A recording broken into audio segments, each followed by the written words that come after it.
We're Amy and Christina, two moms who learned the hard way that there's a lot we wish we knew about pregnancy and parenting. So now we're asking experts all the questions, sharing what we've learned and what we're still figuring out, and keeping it real along the way. Welcome to What I Wish I Knew.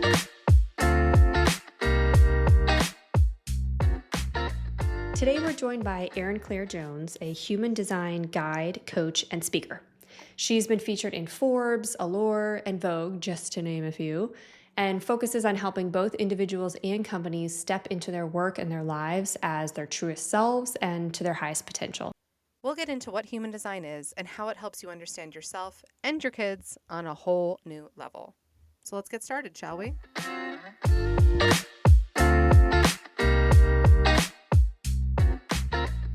Erin, thank you so much for being with us today. I know a little bit about human design through Christina, who knows much more than I do. But I also, as most people probably would in this day and age, Googled it before this episode.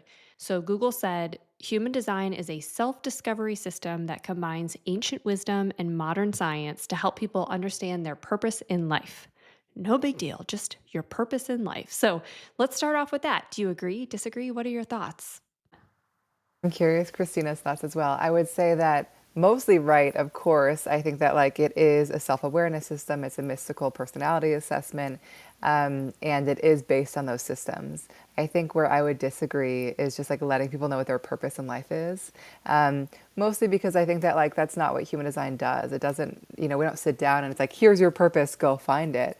I think the magic of human design is helping us understand our mechanics, helping us understand how we're wired to make decisions and structure our day to day and communicate effectively and leverage our strengths and navigate our challenges, all in a way that will align us with our purpose and help us discover it for ourselves. So I think it's more around how can we live in alignment with ourselves in every part of our lives, from parenting to work to relationships. And then I think our purpose emerges pretty organically from that. And also, like, some people, according to their design, like, aren't meant to have just one purpose. They're meant to have a million. And so, that probably isn't going to work so well for them. Christina, what are your thoughts on that?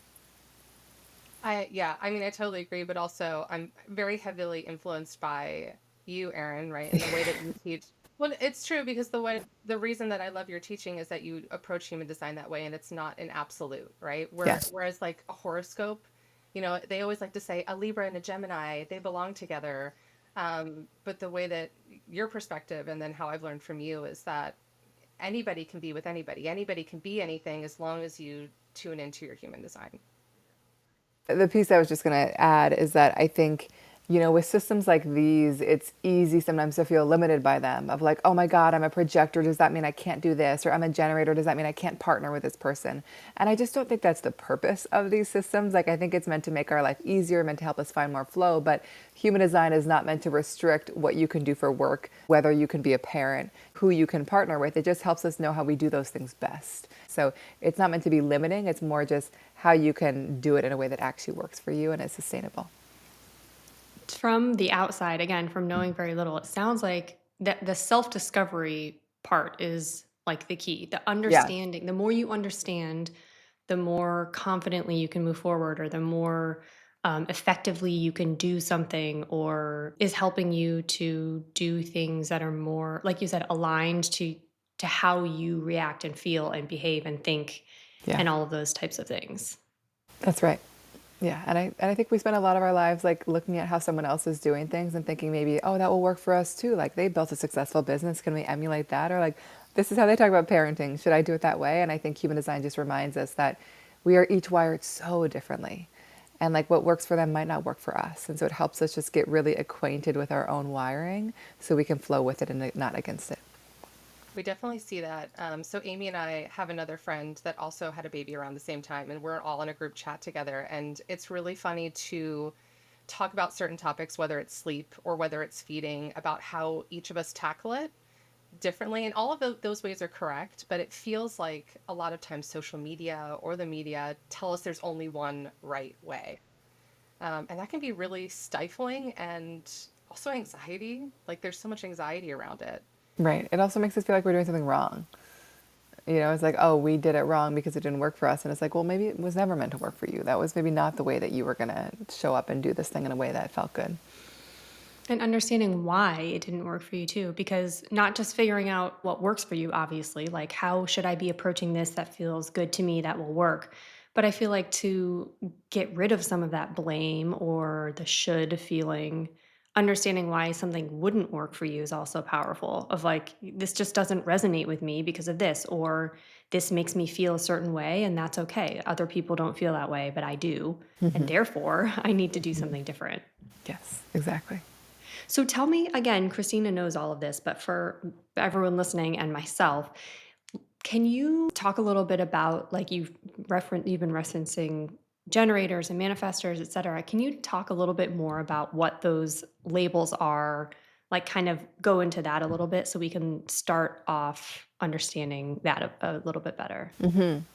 So human design is a hyper-specific, hyper-personalized system. So it's, even though there are kind of these broad categories, which I'll talk about, just know that it drills down so much more from there. Like the fact that you two are projectors and I am as well doesn't actually mean we have similar designs. It's like, oh, we've got some similarities, some things, but like it just starts branching out. Just so you know, and like one of my offerings is kind of like a hyper personalized guide to your design.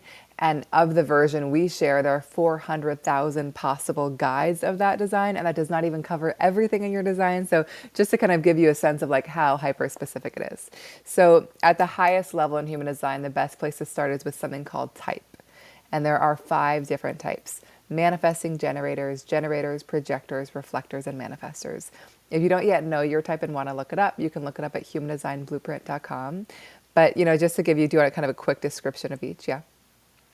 So generators and manifesting generators are often types that have a lot of energy to kind of build and create and make things happen. These are very kind of creative people, and when they're enthusiastic, like their energy lifts a room. Like nothing beats being around a lit up generator or manifesting generator. Because of this, it's really important for them to just be very discerning about where they put their energy and be very healthily selfish. Like when they're personally fulfilled, it really is like the best thing they can do for everyone. These types tend to struggle with boundaries because they have so much capacity. People can want them to help with all kinds of things. So really being, again, like I said, discerning and selective about their commitments. And they're kind of meant to use up all their energy in a really satisfying way and kind of drop into bed delightfully spent. Generators are a little bit more kind of like focused, very steadfast, very masterful, very committed. Manifesting generators tend to be quite multi-passionate. They might find the most satisfaction moving their energy between many different things, having a very nonlinear career path. They tend to move very quickly. And both of these types are very magnetic and are kind of meant to let life come to them and just see what sparks their gut response. That's Anna to a T, Christina. Yeah, is that your And third friend in the chat? no, wait, No, that's Christina's my daughter. daughter. Oh, My that's old your daughter. Yeah, my Oh, 5-year-old is a generator, and I was just telling Amy that it took 2 hours to get her to bed last night, and I was like, I had her kicking her legs. She ran around the house for 2 minutes. I was just trying to get her energy out. And Amy, whose oldest son is a manifester, which you'll get into, she's like, I need it to be calm for him, and I was like, not Anna, not this generator, baby. they've got to use it up, and if they don't, it's impossible to go to bed. I I remember, love I loved yeah, that phrase, falling into bed delightfully spent. I know. I found that phrase from a coach named Devin Bandison. He once said it, and I was like, oh my God, like that is generators and manifesting generators, but it is this beautiful feeling of like, I used my energy so well today. I left it all in the field, and I feel really fulfilled. And often these types will know that they're off track if they get into bed and feel restless, or if they feel spent, but in a way that doesn't feel fulfilling. Okay, then we've got projectors, which all 3 of us are projectors. Projectors are very natural leaders, guides, teachers. I see so many projector podcast hosts. They're very good at asking questions, very sensitive to other people's energy, and which makes them very natural leaders and guides. I think a big lesson for projectors is that we are not really here to be doing all the time and just like kind of maintaining consistent momentum. We might find that our energy more naturally ebbs and flows. So building in moments of space and pause and rest into our days. I know it's not always easy with lots of kiddos, but it's what makes us the best at what we do. So really kind of taking rest when we can and allowing ourselves to be very unproductive is often what kind of allows the energy to come back and allows us to actually feel connected to our gifts. Projectors tend to love systems like human design because projectors are so naturally wise about people. So having any system that just enhances that understanding is a plus. Very natural students really love kind of like learning and just diving deep into systems and understanding things on a deeper level. And as projectors, we're here to be invited into things. So often where we thrive is when somebody sees our gifts very clearly and invites us in to share them. So feeling really recognized and invited is often the thing that fuels us as projector and gives us so much energy to show up. How does that feel for the two of you?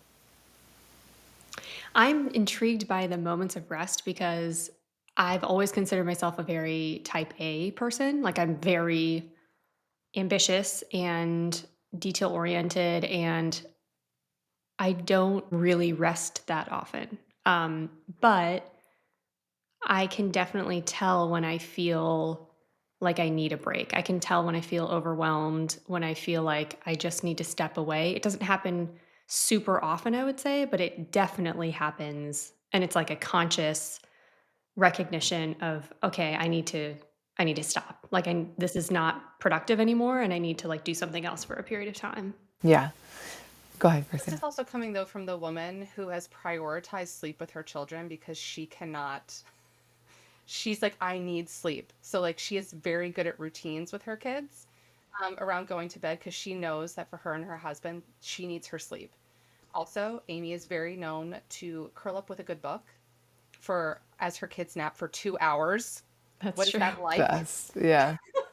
To curl up with a nice fantasy book. So I think, Amy, you do get your rest, but you might label it as something else. That's true. The unproductive, like feeling being unproductive is what I think I was reacting to because that's one of the hardest things for me having babies. Like within during the infancy stage, I can't stand like just like lying down and holding a baby. I'm like I could be doing 10,000 other things and Yeah. sometimes especially with my first I felt claustrophobic. I felt trapped when I was like nap trapped. I'm like this is terrible.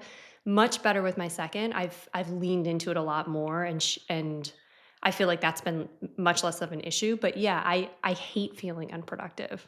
Yeah, and I think one thing I would just say is that projectors tend to be very overzealous in general. Like we just like often don't know when to stop, so we just keep going and going and going. And so and I'm so, I do this, I'm so susceptible to this, but I think the unproductive piece why I share that is because often what we do as projectors when we have any moment of rest, we try to make it productive. It's like, what can we do? Like, what podcast can we listen to? What can we clean around the house? Like, it's just like there's this need to like always be productive. So it's just like a real moment of um, I would say like deconditioning the way that we have been operating in the past to be like, it's okay to not be productive. And for me, like reading fiction and like curling up on my couch is like the ultimate expression of that. Like I'm just trying to like take care of myself and do something that feels really nourishing for a moment. I want to ask you a question about imposter syndrome and projectors because I feel that. So I, outside of what I wish I knew, which is kind of like our side hustle, I own my own consulting business, and a lot of times when I am busy, I find that I have more imposter syndrome around accomplishing things. But when I slow down, as I've slowed down lately, I feel more confident. If that makes sense. What is the narrative when things get busy for you? I feel like I'm just executing and it's like nobody's listening to me. Like nobody is taking me as the expert that I am, right? Or like I'm not getting the recognition when I'm busy, I Yeah. guess. Yeah, that's interesting. I think part of why recognition is so important for us as projectors is it kind of ensures that we're not purely in an executor role, where it feels like somebody's like, I want your perspective, I see it, I want to act on it. But if you're in a position where you're like, I'm just executing and making things happen, and I don't actually feel valued for my true gifts, like it's just not going to be as sustainable. Because the thing is, like, being busy is not bad. So it feels like hearing you talk, it's more that the busyness is not like an exciting busy. It's more like, oh, I've actually kind of like, I'm no longer really fully in my gifts, and therefore it's not as sustainable. Totally. And also, just to tie that up, I used to think that like my love language was quality time, but I'm learning as I learn more about myself that I think it's actually words of affirmation, especially like as a mom, right? Like I had to tell my husband like my daughter had RSV. We were in the hospital for 5 days, and I pulled lots of long nights. And I told my husband, I was like, I need to be recognized for that. I need you to say like, thank you for doing that, or like, thank you for pulling nights so I could sleep. I know that it's silly, or it might sound silly, but like if I don't hear it, I get like really angry. Yeah, totally. Yeah. Yeah, I feel that. It's like, and one of the most useful tools human design can offer us is helping us know how to support the people in our life, specifically our partners, because projectors often do really need words of affirmation, and not just like you're a great mom, but more like very specific acknowledgement of the things that you're doing, and or I want your perspective on this, or I like really appreciate the specific way you did this, and so that's often the thing that is just so important for us as projectors in our relationships. Okay, then we've got manifestors. Did I hear that one of you has a manifestor son? My son, yeah. Okay. So many manifestor kiddos these days. I have a manifestor, my 5 month, almost 5 month old is a manifestor, and like all my friends who gave birth at that time, like all had manifestor kiddos.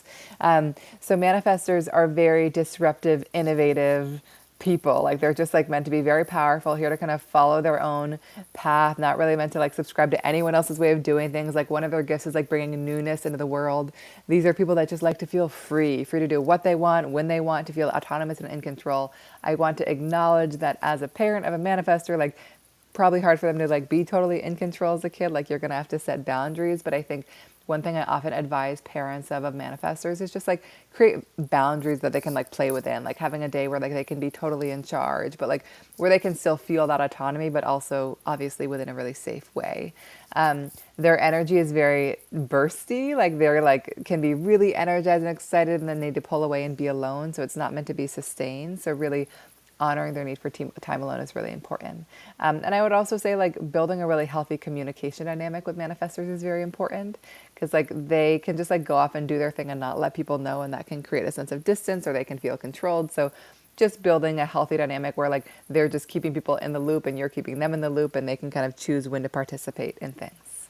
Does that make sense for you as A a? lot of that tracks. He's Yeah, extremely autonomous, like independent play. He would play for hours by himself, and he is definitely he's bossy. I mean, he likes things his way. totally. And what's interesting is that um, we've always tried to parent him in a way where we set exactly like you just described. We set like the framework boundaries for health and happiness and safety and what needs to happen, and then we don't really care what happens within those boundaries. Like, I don't care if you're building that thing wrong. As long as you're not throwing those blocks, like, cool, do with them what you want. I don't care if you're Totally. using them the way they're supposed to be used. Um, Even how we approach eating, it's like food stays at the table, your body doesn't have to. Like, we try to engage him with the food, but the more we try to be like, eat this, try this, eat this, taste that, don't do that, sit still, it's never going to work with him. But when you do give him the freedom to make decisions himself and to do what he really wants to do within those confines of the boundaries we've set, he's a great kid. Like he's a pretty easy kid. Yeah, and it's just a good reminder that like, and around parenting, like it's just such a cool tool to help us know how to support kids, because it's easy to be like, oh, like I want you to do things a certain way, but it's like that's just not going to work for him. And so when you give him the freedom, it actually he can thrive. So there are just like such small ways that we can really support kids in being really different than we are. And how are you seeing the manifestor qualities come out in your 4-month-old? I think that like our manifesting generator, my 2 year old's a manifesting generator, and like she was just like so hilarious from like 2 months old. She was just like cackling and giggling all the time. And like I like don't want to say our manifestor is more serious, but like there is this intensity. Like she gives us so many smiles, but it's very specific, only to specific people. One of the ways that I saw it come out really early is like she started rolling at 2 months old, because she was just like didn't want to be in her swaddle, like, and she just kind of like broke out of it so quickly. And I just thought it was hilarious, because like one, she was very much like I'm going to be the first, but two, like she wanted to be free. And I remember talking to my pediatrician, I was like, they're not supposed to sleep on their belly, like she's 2 months old. They're like, you cannot control her. Like I would just like go in at night and like try to flip her back over, and then she'd flip back over, and I was like, this is like I'm losing this battle. So like I guess what I'm seeing right now is like she's just very specific about what she wants, who she wants to be with, and she really does want to be free, and she wants to physically like move. Like my manifesting generator kid, like she like took her time moving, but she was so fast to just like talk. Like she just wanted to talk about everything, and like was so verbal. And I think what I'm seeing with this our 4 month old is like, she just is very physical. She wants to be free. She wants to be like, you just see her doing these things that we just didn't see with our other one. So, anyways, it's fun to see. The final type is reflector, the rarest type.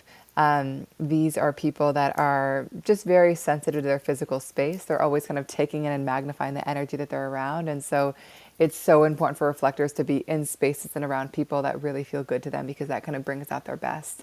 These people are very fluid people. I think to kind of the purpose question earlier, they're meant to have so many purposes over the course of their lives. And where they can get the most off track is when they're trying to find a singular purpose, like put themselves into one identity, because they're just meant to express themselves in many ways and be very vast. And they just see, sense, and feel things that most people miss. And so they really thrive in positions where they're really appreciated for their perspective, like projectors, and really invited in to share it. We kind of call them evaluators, because they can really assess what's not working and how things could be made better. Christina, do we know any reflectors? We don't. They're so rare. I don't think I've come across one. Her name is Bangs. She was a spin instructor at the spin studio I worked for in London. And I've watched her go through so many different iterations of herself. It's been really fun to watch. Um, but no, outside of that, I've never met another reflector. You definitely know them. You just don't know they're reflectors. That might be it. That They're might be somewhere it. in your world. I mean, there's one out of, they're 1%. Yeah. Wow, that's very rare. Erin, I want to zoom out a little bit because we've kind of already gone into types, but what do you think about how human design and parenting can go hand in hand and help parents out? Because, it's hard, right? Nobody gives you a manual when you have a baby, and everybody has a similar, like same but different journey when it comes to both pregnancy and parenting. But what do you see, especially in your experience, that human design has really helped you as a parent? Well, I think, there are two pieces. I think human design can be applied to every part of our lives, but I think probably one of the most potent ones, according to the founder of human design, was parenting. He always said, he's no longer alive, his name is Ra, but he always said that, parenting is like how we can actually influence kids in the most positive way from a young age. And what I mean by that is often kids express their human design so purely when they're young. That's why you're recognizing your manifestor son or your manifesting generator daughter. And then as they get older, we kind of get conditioned and think we're supposed to be something else. And so we often like just try to kind of like shut that stuff down. And then later in life, we kind of like wake back up to it. It's like, oh, wait, this is actually what feels good. But I think when you're really giving your kids permission to be who they are from day one, that you're not trying to control your manifestor son, or you're not trying to like shut down all this like enthusiasm or zest in your manifesting generator daughter. Like, it's just like obviously incredibly healthy for them to feel free to be themselves. So I think it gives us so many tools to know how to uniquely support our kids and not expect them to be similar to each other or anything like us. And I think that's another piece, is that it's really easy to be like, oh, this is the way I operate. This is probably the way they operate. And I think for me, like, I'm a projector. I have a manifesting generator daughter and a manifestor daughter. Like, these are two people that have incredibly different designs than mine. So like, I'm entering into this experience with no expectation that they'll be like me. I also think the other part of how it's helpful is helping us understand our own designs and how we can honor that as mothers and fathers and as parents. Like, I think as a projector, we do really need time alone. We need space, and like, we don't always take it. But I know for me, that's meant that I've given myself permission from a very early, with my first daughter, like taking moments to myself when I need it, like letting my husband know, like leaving the house alone, like just like these things that feel really meaningful and small but important. And I feel like it's also made me realize that like I'm not the best mother when I'm just like trying to be present all the time and just like trying to have energy all the time. Like, it's just letting myself rest and letting myself take a moment away, and knowing that doesn't make me a bad parent, but just means that I'm more resource when I do show up. And I know from a very early stage with my kids, like I ask for a lot of help. It's like we do have help in the house, but also like when I'm just like totally burnt out, like I'll text a neighbor and be like, please help. Like I'm just like, I can't, I'm just need help, And so I think that I just know that I need help. That's how I'm best as a mother and as a parent. So I think it helps us in so many ways that benefits both the kid and the parent. Definitely. And I also think, knowing that I was a projector coming into my second pregnancy, I prepped a community beforehand in a way that I didn't the first time around. And it's been so helpful to have that support, but then also to be that support for other people as well, right? Because I knew that, like, I think I sent like gift boxes to Amy. I was like, here, take some snacks. I know that you're going to need it. I sent it to our other friends, because it's like, we need community as mothers, as parents, because we were never meant to do it all by ourselves. I'm never going to have endless energy to play with my kids, and I know it, right? I know that I'm not meant to be a stay-at-home mom as much as I love my children. Like, and as hard as it, I like cried the other day, like writing the care development center for my baby to go in. I was like, I'm not ready, but I need space. It's like, it's hard to have these two emotions at the same time. And I don't know where I'm going with this, but I'm just saying that human design has Yeah. helped me at least understand that as hard as it might be, like I'm not that parent, or I'm not the parent that people are telling me, quote unquote, I should be, right? Because I know myself and also what's best for my kiddos. I know that my generator daughter needs to go to school to be with kids, to play, to release that energy, to like, be with other people. And then I can be better when she's at home and we can cuddle and cook and do the things that Totally. I'm good at, Yep. you know? 100%. Amy, how does that show up for you? Well, I mean, I guess coming from a perspective where I don't know that much about human design with my family, I definitely see a lot of these characteristics, but also I'm very familiar with the five love languages, for example. And to me, it does make a lot of sense with the personalities of my family because my husband is 100% acts of service. And so I could see how that aligns. I don't even know what his human design is actually. We should look that up. But um, He's a manifesting generator. I've stalked your whole family. Oh, perfect. Manifesting generator. Because he's very introverted, but he can turn it on when he needs to. And to him, he feels appreciated when you show him that when you do something for him. And so he does that for me, except Yeah. I'm not acts of service. I'm words of Yeah. affirmation. So Totally. I made you a coffee, like I pumped up your bike tires. I did X, Y, and Z. And so I try to appreciate those things and say thank you and know what he intends by doing them. And also, I try to communicate what I need from him of like, Yeah. I love when you like give me a compliment. I love when you tell me that I did a great job on something. And Yeah. sometimes I have to solicit that, but it doesn't make it less authentic. Of course. Um, Yeah, and I think that's the magic of human design is it often doesn't tell us anything new. It just kind of like gives us language for things we've always felt. And like I am curious, I think I did a like love language survey a while ago, but like I do find a lot of generators and manifesting generators love acts of service. Whereas like projectors love words of affirmation. It's obviously not going to be like a perfect, correlation, but I do find that like it is helpful just in those moments to be like, oh, I need something different than you. And I think to like Christina's example, like I was in the hospital with my kid with RSV, like I needed acknowledgement of like how tough and hard that was and how much I showed up for that. So it is just so useful, I think, as parents with our kids to just like understand what kids need. I work with a lot of parents that projector kids, and like a really important tool is like specific acknowledgement, where again, it's like, God, I love the way you showed up for your sister. I love the way you did this, because often as projectors, like we want to be seen. And so if we don't feel seen, we're going to seek it out. And like, that's not going to feel good. And it's not going to feel good for somebody else. And so just like finding ways to make them feel really recognized, really inviting in their presence can be so beneficial.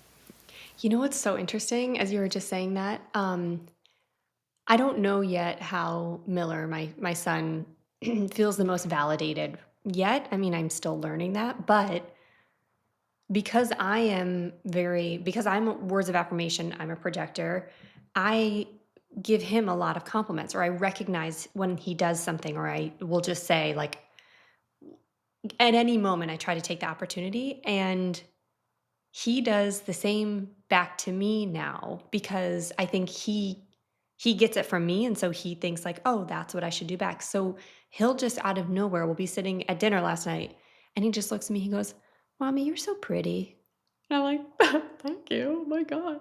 Unsolicited. And it's like because all the time I'm like, "I think you're so funny," or like, "How did you think to do that? That's the coolest castle I've ever seen." Or, you know, you're just the cutest little boy I've ever seen. Just Yeah. whenever I feel an authentic moment, I do that. And so he started to do that back. Or he'll say, you know, "You're my best friend." Or he'll say, "I love when you cuddle me." Or "I would never want to stop cuddling you." Like he says it back to me. And I have no idea if he's doing that because he can see that it makes me feel good or if because it makes him feel good when I do it, Yeah. still learning that. But it's just interesting. I didn't So actually cool. like sort of identify that behavior until just now. Isn't Yeah. it fun that Miller is so cute and my daughter told me she was going to put me in the trash? Anna Anna's too much. She's hysterical. Her insults are honestly next level. It's true. Remind me how old your son is? My son is 4. 4. Okay. And how old is your daughter? Anna is Is it 5. 5, you She said? just Yeah. turned 5. Yeah. She's Oh, uh man. she's spicy. So is my manifesting generator daughter. I was like, this used to be so easy. And now anyways, yeah. Yeah. Yeah. So we've covered like a little bit of the specifics, but are there any common themes? Like you have lots of clients that you've dealt with over the years. Like when it comes to parenting, are there any common themes that you found um, or examples you maybe would like to give that are coming from your upcoming book? Yeah. So I think that, like, and I do talk about parenting in the book because it's so relevant, and I think the point of the book is how human design can actually be used in our lives, whether it's relationships, career, parenting. I think one theme that I often see with manifesting generators and generators is, as parents, they don't really feel like a lot of permission to kind of pursue the things that like light them up or excite them on the side. There's a lot of guilt around it. I tell a story in the book of a woman who was a mother of 4 or 5, and I remember when I got to her, like, she'd been a parent for years, and she just felt so much guilt because she really wanted to kind of go pursue her professional gifts again and like kind of pursue these creative passions on the side, but she really didn't want that to take her away from her kids. And I remember she hired part-time help, and all of a sudden, like, she found she had so much more energy, and was bringing all this energy home, and her kids were like lighter and brighter and happier, and like it was just such a lesson of like her being personally fulfilled was such a benefit to everybody. And so I think a lot of generators and manifesting generators often feel guilt around that when it's like the best thing they can do for their kids. I think what I see the storytell with in my book around manifestor parents is like they're often like need permission to kind of just do things their own way, and it's not really what others are doing. And I've just had a lot of clients that are like, oh, like this is how I'm supposed to do it, but it doesn't feel right. So kind of feeling the permission to just like walk their own path and have partners really support them in that. We've talked a lot about the projector, parents, but I think that I tell a story of a mother who just felt a lot of guilt for wanting space from her kids. And so it wasn't even to like pursue her passions necessarily, but just like, I think to what you're saying, Christina, like, I just need a moment alone on the bathroom floor by myself in my own energy. And like, nothing's wrong with my child. It's just like, I need to like recharge. Like projectors are so sensitive, and having that space to themselves is so important. And then I think with the reflector parent, this story is around, because they're so sensitive to space, it's important for like reflector children to be in spaces that feel good, but also for reflector parents to kind of take their kids to spaces they enjoy. Cafes they enjoy, parks they enjoy, like gymnastics classes they enjoy being in, because they're going to take that all in as well. So yeah, I just think it gives us so much permission as parents to kind of do it in a way that feels more sustainable for us. And then it also gives us so many tools to know how to support kids very uniquely in a way that works for them. I'm curious if someone was interested in human design, like what next? Totally. So the first piece is look yours up. You need your time, date, and place of birth. Maybe we never even said that. It's based on your birth information. So you can look your design up at humandesignblueprint.com. It is, I will say, when you look it up, you're going to see a chart, and it's going to look confusing and like just a little bit weird, like lines and shapes. You don't need to understand the chart. It's not a thing that needs to be understood. But most importantly, I would say look at your type, your strategy, and your authority. We have an option on our website to upgrade, and that basically means you can start reading about your design. And in a very real life way, it's like, okay, what does my type mean? What does that look like in practice? What are some challenges I'm going to face? Like, what are some journal prompts to kind of reflect on it? So I would just kind of start to dive in that way, because it helps you really start to reflect on how it's showing up in your life, whether you resonate with it, how you could align more with it if you want to. I have a book coming out in May. I know you guys know this, but I think part of why I wrote the book is I think most people that I talk to don't want to learn human design. They want to actually know how they can use it to live their best life, whether it's in their career or relationships. Like, you might not want to be like, I want to like learn all the gates like Christina, but like, yeah, I would like to know how it could help me be a better parent and better partner and like find more flow in my work. And so the book is really for that. The book is around how human design can actually be applied to our relationships and career. And it's full of so many stories and anecdotes and journal prompts and practical tips. So if you're like, I really want to know how to apply it, that's also a really good place to do it. So if you resonate with my approach, kind of upgrading your chart and also getting the book is a really great place to start. And I think that like, I just think that human design can actually be so transformative in our lives. It has been in my own. And so I think helping people actually cross that chasm to like, what do I do with this to actually, how do I use it? I think is more important to me. And it was so interesting when I was thinking about the book I wanted to write, because there are a lot of cool human design textbooks out there. Christina, I'm sure you've read some of them. And like, but I just like didn't need to do that. You know what I mean? I was like, I want this book to be like, your husband feels stuck in his job. He's not into woo-woo systems at all. And he's like, let me just pick it up and see what it says.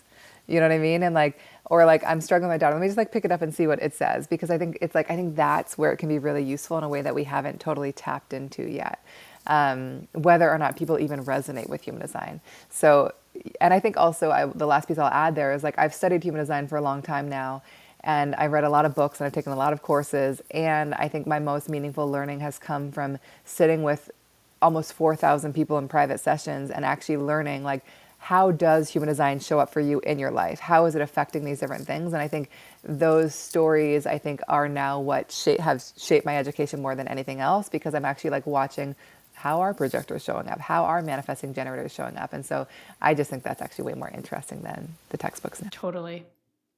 James. We have asked every guest who's been on this question, what's something that you wish you knew about parenting? Yeah. Two things come up. I think one is that like I had a lot of ideas before I became a mom. I was like, okay, this is how I'm going to want to work, and like we're going to need this kind of childcare, and like blah blah blah. And like I think one thing I wish I knew is like I have no idea how I'm going to feel until the moment actually arrives, and it's going to keep changing. There are just moments where I'm like, I need so much support. I like do this thing, and the moments where I'm like, God, I like don't want any, like I just like go through so many waves of like what I want and what I desire, and I thought I'd never do this, and then I want to do this or whatever. It just like keeps changing, and my daughters keep changing. Like even an example this week is like, we've had a nanny in our home for a couple of years, which has been really wonderful. And we work from home, and like being in my home with my daughter, being able to like get her from her nap and put her down and just like be less productive, but also present throughout the day has been really, really nice.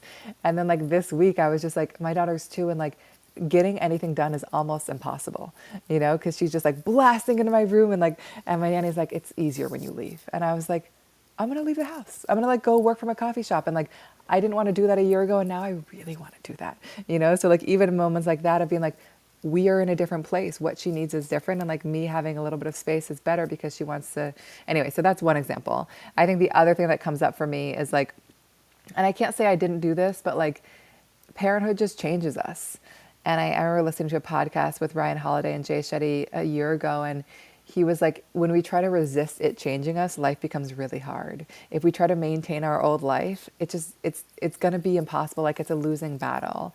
And so I think I feel like I'm like increasingly in a place where I'm like, I don't need the remnants of my old life. Like, how can I just like let it keep changing me? Because this is such a precious like moment in time, and like I just have to like keep letting it change who I am as a person. Like what I want with work is different, how I'm showing up as a partner is different, my community is different, and like just not trying to hold on to old ways because like they just don't make sense in my current life with 2 young kids. And so I think I just want to kind of keep allowing that to guide the way that I parent, because it's just I keep changing and my life keeps changing, and that's okay. There's also such a mindset shift. I'm sure. Did you see that from your first to your second? Like, I remember having my first and being like, oh my God, this is never going to end. Like, I'm never going to get sleep again. And now with my second, I'm like, I'm happy to have this moment at 4 a.m. with you. Like, Such a moment it's in time, right. I Like, know. I feel more mushy gushy this time than I Yeah, did the first time. The first time I was like, get me through this. Right. Because totally. Did you ever have any moments? Huh? you know that it's going to end. Right. Even You if you do. know, like mentally, you're like, yes, I know my child is going to grow up. Eventually, they will sleep again, or whatever the issue is you're having. They will eat better. They will be able to communicate with me, and I'll feel more connected to them. Even when you know that in your heart, it's hard to understand what that means unless you've done it before. And once you've gone through a kid and you know what to expect and how you're going to change and how you might change differently this time, it is so much easier to appreciate. Doesn't make it easier, but it makes it easier to appreciate the season that you're in, because Yes. you really do know you'll never be there again. Yeah, it is definitely such a different thing to just know that like it's all just for a moment. and like it does make you appreciate it. Yeah, I do. I also feel like there's so much less anxiety for me. Like I remember I like took my daughter on like a retreat with me when she was a month old. I was like, why not? Like if it doesn't work, I'll leave. You know what I mean? Like I think that the first time I would have been like, are you crazy? Like, but it just feels like I'm way more willing to test boundaries and try things because like I just know that like I can just change course and pivot when I need to. So the last question is, where can people find you? I know you've mentioned it a couple times, but let's just hammer it home. Yeah. Our website is humandesignblueprint.com. The book, when this is released, should just be out. So we'll put the link there. It's called How Do You Choose? And then I'm on Instagram at Erin Claire Jones and Human Design Blueprint. Amazing. Amazing. Thank you Thank you so so much. much. I learned a lot, so much. I Good. have many more questions, but it was fantastic to speak with you. I really appreciate it. Thank you. Of course. Thank you guys so much for having me on.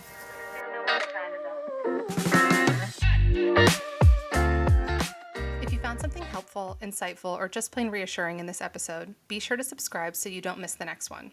And if you have a moment, leaving a quick review helps more parents find us.